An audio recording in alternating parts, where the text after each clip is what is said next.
آپ کہتے ہیں جی جب تک مینڈیٹ نہیں ملے گا ہم لوگ کوئی بات چیت کرنے کے لیے تیار نہیں ہے. کوئی ایک آپ کے اندر سے شخص اٹھتا ہے, میں آفریدی صاحب کی بات کر رہا ہوں, آفریدی صاحب کہتے ہیں جناب ہم پنڈی اور اپارہ والوں سے بات کریں گے.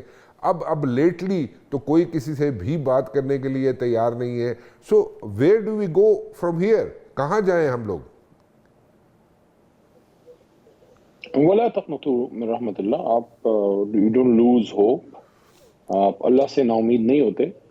نہیں وہ ہم جہاں نہیں سارے راستے بند, جہاں دیکھیں جہاں سارے راستے بند ہوتے ہیں وہاں ایک راستہ ہمیشہ کھلا ہوتا ہے, لیکن وہ راستہ ملتا صرف انہی لوگوں کو ہے جو مخلص ہوں. اگر تو ہمارا مطمع نظر, اور میں سب کی بات کر رہا ہوں, میں سیاسی جماعتوں کی بھی بات کر رہا ہوں, میں پنڈی اپارے کی بھی بات کر رہا ہوں, میں سب کی بات کر رہا ہوں, میں آپ لوگوں کی بھی بات کر رہا ہوں. آپ لوگ اس وقت سٹیک ہولڈر ہیں, میڈیا. اگر ہمارا مطمع نظر یہ ہے, یہ میرے ادھر سینے پہ لگا ہوا ہے سبز لالی پرچم, جی اگر پاکستان مطمع نظر ہے, یقین کیجئے 24 گھنٹے کے اندر ہمیں راستہ جو ہے وہ اللہ کریم دے گا. لیکن اگر ہمارا مطمع نظر یہ ہے کہ میں نے اپنے آپ کو ہی صحیح سمجھنا ہے اور میں نے دوسرے کی بات کو بالکل نہیں سننا, یا مجھے رانا مبشر صاحب پسند نہیں ہے, ان کی سوچ مجھے پسند نہیں ہے, حالانکہ رانا مبشر بہت مقبول ہیں, لوگ ان کو پسند کرتے ہیں, چونکہ مجھے پسند نہیں ہے تو رانا مبشر کو جیل میں ڈالو, اس کو سائڈ پہ کرو, اس کی تصویر نہیں آنی چاہیے, اس کا نام نہیں آنا چاہیے. نہیں, ایسا نہیں ہو سکتا. Rana Mubashir as good a Pakistani as Ali Muhammad is. تو اسی طرح سے اگر کسی کی یہ سوچ ہے کہ مائی وے اور دا ہائی وے, ایسا نہیں ہوگا. دس از اے چینج پاکستان. یہاں آپ کی ایک اینٹیٹی ہے لیکن میری بھی ایک اینٹیٹی ہے. ایک دوسرے کو تسلیم کر کے جب آگے جائیں گے تو پھر راستہ ملے گا. اور اس کے لیے سب سے امپورٹنٹ چیز یہ ہے کہ اگر ہم جمہوریت پہ ملک کو چلانا چاہتے ہیں تو اس کے لیے سب سے بڑی جماعت اور سب سے بڑے لیڈر کو آپ کو اس سے انگیج کرنا پڑے گا. وہ جس بھی لیول پہ آپ نے انگیج کرنا ہے, آپ کو انگیج کرنا پڑے گا تاکہ ان مسائل کا حل نکلے. دروازہ بند کر کے, کراس لگا کے, اندھیرا کر کے, نام کا بلیک آؤٹ کر کے, ہتھکڑیاں ڈال کے, نہ پہلے کبھی مسائل کا حل نکلا ہے نہ اب نکلے گا. اچھا چلیں ٹھیک ہے, آپ بات کر رہے ہیں عمران خان صاحب کی کہ عمران خان صاحب سے بات کرنی پڑے گی, ٹھیک ہے.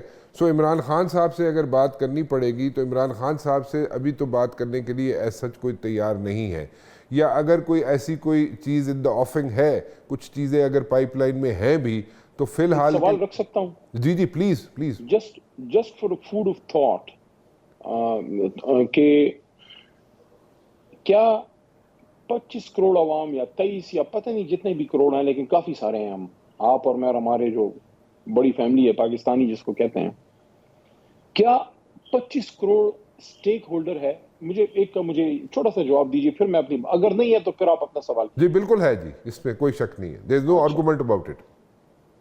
اگر سٹیک ہولڈر ہے تو اس کا مطلب یہ ہے کہ پاکستان کے لیے جو بھی منصوبہ کسی کے پاس ہے, وزیر اعظم کی کرسی کے پاس ہے, صدر کے پاس ہے, میرے پاس ہے, آپ کے پاس ہے, اپارہ کے پاس ہے, پنڈی کے پاس ہے, ادھر ہے, ادھر ہے, سوات ہے, مالاکنڈ ہے, سندھ ہے, جدھر بھی ہے, اگر اس منصوبے کی کامیابی کے لیے آپ کو 25 کروڑ عوام کی سپورٹ چاہیے تو پھر یہ نہیں ہو سکتا کہ 25 کروڑ عوام کی ریپرزنٹیٹو بڑی جماعتوں کو آپ مائنس کر کے اس قوم کی سپورٹ لیں. اگر قوم کی سپورٹ نہیں ہوگی, یہ بات کلیئر ہو گئی کہ وہ آپ کا جو پروجیکٹ ہے اٹ از باؤنڈ ٹو فیل.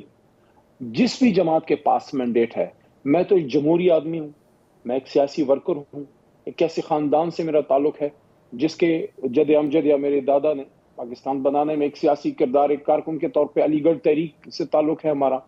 ہم تو یہ سمجھتے ہیں کہ تحریک انصاف تو بہت بڑی جماعت ہے, مسلم لیگ نون بھی پنجاب کی ایک بڑی جماعت ہے, یا اور بھی پاکستان میں ان کی ریپرزنٹیشن ہے, یا پیپلز پارٹی. میں کہتا ہوں کوئی نیشنلسٹ جماعت ہے جو بلوچستان کے کسی کونے میں ایک ایم پی کی سیٹ جیتتی ہے, یا سندھ میں کوئی جماعت ہے جو کوئی ایک سیٹ جیتتی ہے ایم پی اے کی, یا سیٹ بھی نہیں جیتی, اس کے پیچھے ایک سائزیبل لوگ موجود ہیں, کوئی مذہبی طبقہ ہے جو مین فریم ہے. میں پروسکرائب کی بات نہیں کر رہا, آپ کو ان کو انکلوزیو کرنا پڑے گا. You have to engage with them, because اگر ہم یہ چاہتے ہیں کہ یہ ملک اور اس کی 25 کروڑ عوام میں قوم کی طرح بیہیو کرے, قوم کی طرح وہ آگے چلے, تو پھر ہمیں انکلوزیو پالیسی کرنی ہوگی. جب ہم ایکسکلوزیونیس کی طرف جائیں گے, ایک طرف تجربہ ہم کر چکے ہیں 71 کا, اور اس کا رزلٹ کوئی اچھا نہیں تھا, اس لیے ہمیں ایکسکلوزیونیس کی طرف نہیں جانا چاہیے.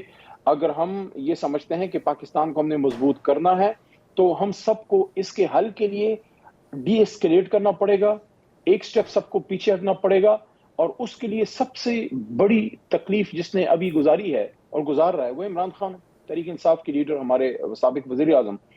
جیسے ہی حکومت کی طرف سے مذاکرات کی پیشکش ہوئی, ایک صرف پیشکش ہوئی, کوئی انیشیشن نہیں تھی, فوری طور پہ اڈیالہ سے وزیر اعظم عمران خان صاحب نے 3 ممبر ہائی پاورڈ کمیٹی بنائی.